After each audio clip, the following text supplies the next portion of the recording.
अगला टॉपिक है changes in sinus venosus. ये भी इंपॉर्टेंट क्वेश्चन है जो आपका यहाँ पे लेवल में यूनिवर्सिटी के लेवल पे आ सकता है। अब इसको देखते हैं। पहले मैं इसको डायग्राम से एक बार बता दूँ कि ये जो चेंजेस होती हैं वो कैसे ग्रो कर रही होती हैं।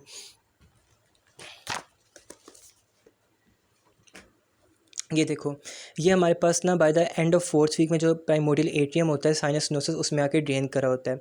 अब अगर आपने डेवलपमेंट ऑफ वेन्स का पढ़ा हुआ, मैं डेवलपमेंट ऑफ वेन्स का लेक्चर भी वो भी देख लेना, तो उसमें हमें बताया होगा जो साइनस वेनोसस है हमारे पास उसका काम होता है कि तमाम जो कि वेनस ब्लड है वो आगे पहले साइनस वेनोसस में आता है। ठीक है, उसमें हमारे पास पुअरली ऑक्सीनेटिव ब्लड भी होता है और जो कि ऑक्सीनेटिव ब्लड होता है वो भी होता है। ठीक है, साइनस वेनोसस होता है उसमें तमाम जो बॉडी का ब्लड होता है वो आके ड्रेन करा होता है और वो आगे प्राइमोडियम एट्रियम में जाता है। ठीक है, जो साइनस नोसस होता है इसके दो हॉर्न होते हैं, इस डायग्राम में दिखाए हुए, लेकिन वैसे पता होना चाहिए कि साइनस नोसस के दो हॉर्न होते हैं, राइट और लेफ्ट हॉर्न। ठीक है, अब जो इसमें चेंजेस आती हैं मैं आपको टेक्सचुअली बताता हूँ क्या क्या चेंजेस आती हैं।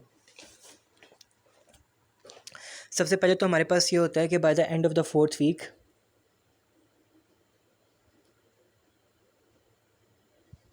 Sinus venosus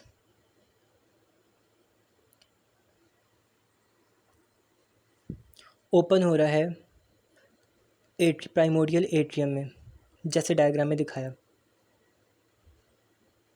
at that time sinus venosus के जो कि राइट और लेफ्ट हॉर्न है वो इक्वल है, राइट और लेफ्ट हॉर्न इक्वल है। आफ्टर सम टाइम क्या होता है, आफ्टर सम टाइम हमारे पास ये होगा जो कि राइट हॉर्न है वो एनलार्ज होता है। अब उसकी एनलार्जमेंट क्यों होती है, इस वजह से होती है कि बॉडी से जो कि वेनस ब्लड है वो हमारे पास राइट हॉर्न की तरफ आ रहा होता है। अब वो वेनस ब्लड कौन कौन सी कैटेगरी का होता है उसको दो कैटेगरी में डिवाइड कर लेते हैं। एक तो वो आगे जो अम्बलाइकल और वाइटिलाइन वेन से आ रहा होता है।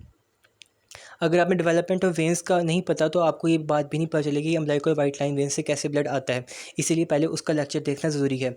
अम्बलाइकल और वाइट लाइन वेन से आता है। और दूसरा हमारे पास वो आ रहा होता है जो एनास्टोमोसिस बनता है between the two anterior cardinal when.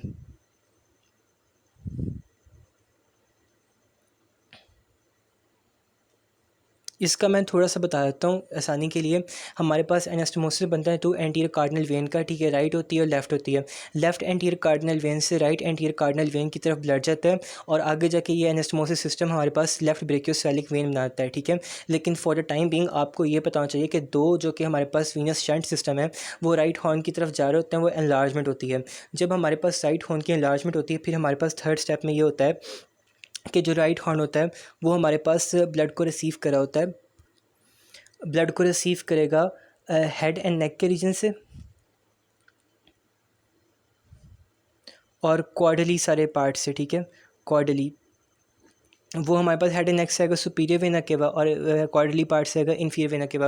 और क्वार्डली पार्ट्स में जो प्लेसेंटा वगैरह वहाँ से भी आ जाएगा और head and neck region superior vena cava के थ्रू ब्लड आके ड्रेन करने लग जाएगा। जो साइनो आर्टियल ऑरिफिस होगा वो हमारे पास मूव कर जाएगा टुवर्ड्स द राइट साइड, क्योंकि राइट एट्रियम में हमारे पास मेनली ड्रेनेज हो रही होती है ना, क्योंकि राइट एट्रियम में ही ड्रेनेज हो रही होती है तो वो हमारे पास राइट साइड पे मूव कर जाएगा। ठीक है, ये बताया होगा कि जो कि head neck region superior vena cava लेके आएगी इन्फीरियर पार्ट से और बाकी जो आपका होगा प्लेसेंटा वगैरह वहाँ से इन्फीरियर वेना केवा लेके आएगी और साइनो आर्टियल ऑरिफिस होगा वो राइट की तरफ मूव कर जाएगा। ये सारा आपका राइट हॉर्न की चेंजेस और उसका फेट आ गया। अब जो कि लेफ्ट हॉर्न होगा आपका वो बना देगा कोरोनरी साइनस।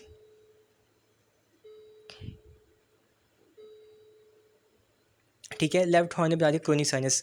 ये आपकी पूरी है changes in the sinus venosus. ठीक है, इसके अलावा जो चीज़ आपको लिखी होगी टेक्स्ट में वो बताया होगा कि जो कि हमारे पास राइट एट्रियम है और लेफ्ट एट्रियम है, इसके पार्ट्स का क्या ताल्लुक होता है इसके साथ। और ये मोस्टली जो टॉपिक है वो एमसीक्यूज़ के लिए राइट एटीएम में क्या आ रहा है लेफ्ट एटीएम में क्या आ रहा है, यहाँ तक आपका जो कि चेंज मेजर चेंजेस है वो कंप्लीट होती हैं। ठीक है, अब आगे जो कि राइट एटीएम हो रहा होता है उसमें हमारे पास एक स्मूथ पार्ट होता है, एक हमारे पास रफ पार्ट होता है। जो स्मूथ पार्ट होता है वो थोड़ा एक्सटर्नली होता है। ठीक है, और स्मूथ पार्ट हमारे पास ड्राइव हो रहा होता है साइनस वेनोसस से, ड्राइव फ्रॉम साइनस वेनोसस। ठीक है, और ये हमारे पास स्मूथ पार्ट आ जाएगा। ठीक है, तो इस जो कि स्मूथ पार्ट है उसको हम कहते हैं, इसी वजह से इसको कहते हैं साइनस वेनरम। दूसरा हमारे पास आएगा इसका इंटरनली रफ पार्ट। ठीक है, रफ पार्ट थोड़ा इंटरनली होता है। जो रफ पार्ट होता है वो ट्रेबिकुलेटेड होता है और उसको कहते हैं मस्कुलाई पैक्टिनेट। ठीक है, वो मसल होते हैं, वो रफ़ होता है।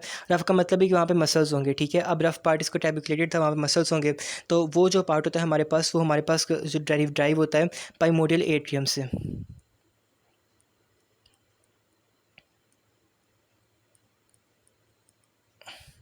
अब ये जो कि स्मूथ और रफ पार्ट होता है, इनके दरमियान हमारे पास डिमार्केशन होती है, थोड़ी सी इनको सेपरेशन होती है। जो सेपरेशन हमारे पास इंटरनली होगी और एक्सटर्नली होगी। अगर इंटरनली होगी तो उसको हम बोल देंगे क्रिस्टा टर्मिनालिस, और अगर एक्सटर्नली होगी तो उसको हम बोल देंगे सल्कस टर्मिनालिस। ठीक है, ये दोनों की डिमार्केशन पता होगा। इंटरनली होगी तो क्रिस्टा टर्मिनालिस, और अगर एक्सटर्नली होगी तो सल्कस टर्मिनालिस। इस तरह के लेफ्ट एट्रियम है, उसका भी जो कि स्मूथ पार्ट है वो हमारे पास इन बना होता है इन corporation of the pulmonary veins की वजह से, तो उसको हम कह सकते हैं कि वो पल्मनरी वेन से डिराइव्ड है। ठीक है, और जो कि उसका रफ पार्ट है वो अगेन हमारे पास मस्कुलार पैक्टिनेट ही होगा, यानी कि मस्कुलर होगा, तो वो हमारे पास ड्राइव होगा प्राइमोडियल एट्रियम से। ठीक है, primordial of the right left atrium.